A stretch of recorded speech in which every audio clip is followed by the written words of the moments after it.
नेपाल के प्रधानमंत्री के सीमा विवाद वाले बयान पर विदेश मंत्रालय ने दो टूक कह दिया है कि भारत नेपाल सीमा का 98% हिस्सा पहले ही तय हो चुका है। बालेन शाह है प्रधान। अब नेपाल को चाहिए ना कि वो जो है वो छुड़ा ले अपनी जमीन, अगर छुड़ा सकता है। उसके बाद तो चलता रहता है। वो कहते हैं जी, वो राहुल गांधी कहते हैं कि चाइना ने इतनी जमीन जो कब्जा कर ली है, तो उसके ऊपर भी बहस होती रहती है।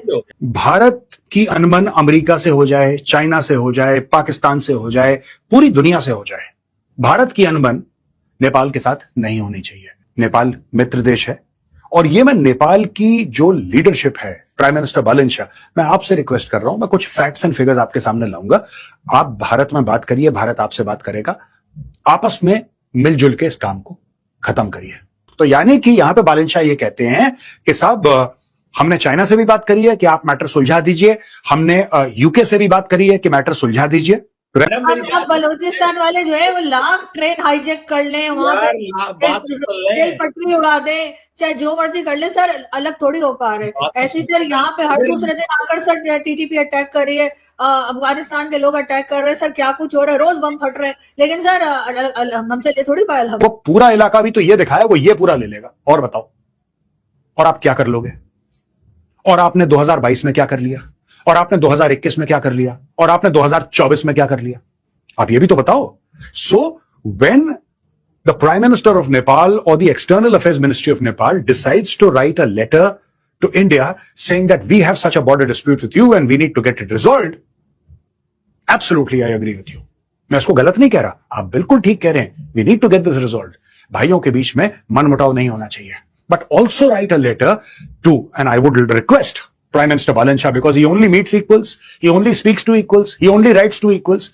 So, Honorable Prime Minister Balan Shah of Nepal, sir, my request to you is please write a letter to Xi Jinping saying that you have occupied Nepali territory. और अगर वो भारत के साथ क्या दुनिया में कहीं भी अगर जाते हैं अफगानिस्तान के लोग और उनसे बातचीत करते हैं और ट्रेड करते हैं या कुछ करते हैं, उनको बिल्कुल हक है, उनकी अपनी कंट्री है, जिससे मर्जी करें। ये हमने कोई मतलब उनका ठेका लिया हुआ है या उन्होंने कोई हमारा ठेका लिया हुआ है कि वो कहेंगे कि नहीं जी अब सिर्फ पाकिस्तान जो कहेगा हम वही करेंगे। पाकिस्तान की अगर किसी के साथ लड़ाई है तो हम भी लड़ाई कर लेंगे। क्यों भाई, उनका क्या लेना देना? पाकिस्तान और भारत आपस में अपनी किसी और बात पे लड़ रहे हैं, तो बीच में अफगानिस्तान क्यों आके लड़ने लगे?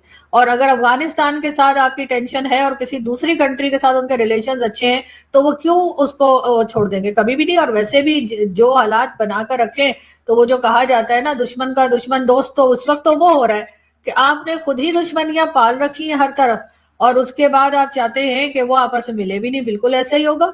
वो 2.0 फिर दोबारा कर सकते हैं। और लेकिन ये कोई नई बात तो नहीं है, ये तो स्टेटमेंट्स आने लगी है। वरना सर हम तो हमेशा से यही सुनते आते हैं कि जी भारत कभी भी अटैक कर देगा और भारत से अटैक हो सकता है।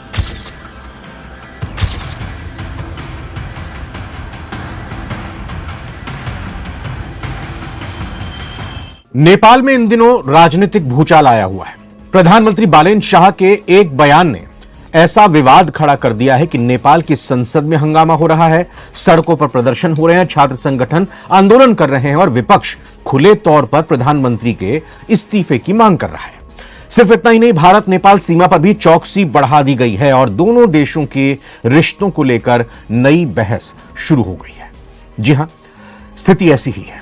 जो बालेन शाह सोशल मीडिया के दम पर युवाओं के भरोसे और एक राष्ट्रवादी चेहरे के रूप में नेपाल की सत्ता के शीर्ष पर पहुंचे थे, प्रधानमंत्री बने, आज वही बालेन शाह अपने ही देश में राष्ट्र विरोधी घोषित किए जा रहे हैं।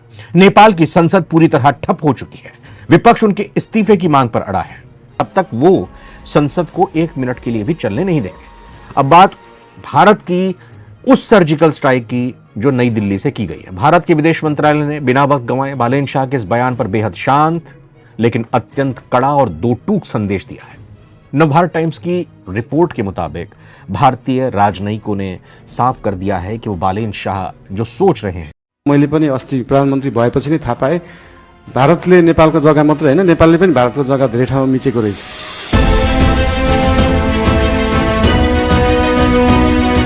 नेपाल के प्रधानमंत्री बालेन शाह के इस बयान से पूरे दक्षिण एशिया की राजनीति में हलचल मच गई। एक ऐसा बयान जिसने नेपाल के अंदर विपक्ष को नाराज कर दिया, भारत के मीडिया में बहस छेड़ दी और दशकों पुराने भारत नेपाल सीमा विवाद को फिर से सुर्खियों में ला दिया।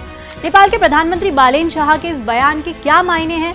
क्या नेपाल सच में भारत की जमीन पर कब्जा करके बैठा है? और आखिर काला पानी लिपुलेक और लिम्पिया धूरा का विवाद है क्या, इसकी जड़ें क्या? मीडिया रिपोर्ट्स में दावा किया गया कि प्रधानमंत्री बालेन शाह के साथ बैठक तय नहीं हो पा रही थी। जय हिंद साथियों। तो भाई अभी भारत और नेपाल के बीच सीमा विवाद को लेकर के भाई एकदम काफ़ी चर्चा में भाई बालेन शाह जो नेपाल के प्रधानमंत्री नए प्रधानमंत्री बने हैं। बालेन शाह भाई आप लोगों को पता होगा कि सोशल मीडिया की तरफ से उन्हें ज़्यादा वोटिंग किया गया था तो ये प्रधानमंत्री बने थे। तो भाई बालेन शाह जो नेपाल के प्रधानमंत्री हैं भाई उन्होंने सीधे सीधे कह रहा है कि भारत हमारा मतलब नेपाल का कुछ ज़मीन हड़प करके रखा है और नेपाल भारत का कुछ ज़मीन हड़प करके रखा है। आप लोग को पता होगा कि चीन तो नेपाल को सबसे ज़्यादा ज़मीन हड़प करके रखा है, लेकिन चीन के बारे में कहाँ कुछ बोला जाता है भाई, कोई चीन से को बोलता भी नहीं। नेपाल तो चीन के बारे में कुछ बोला भी नहीं, उसके प्रधानमंत्री एक शब्द भी नहीं, जबकि सबसे ज़्यादा तो चाइना ही उसका ज़मीन हड़प करके रखा भाई।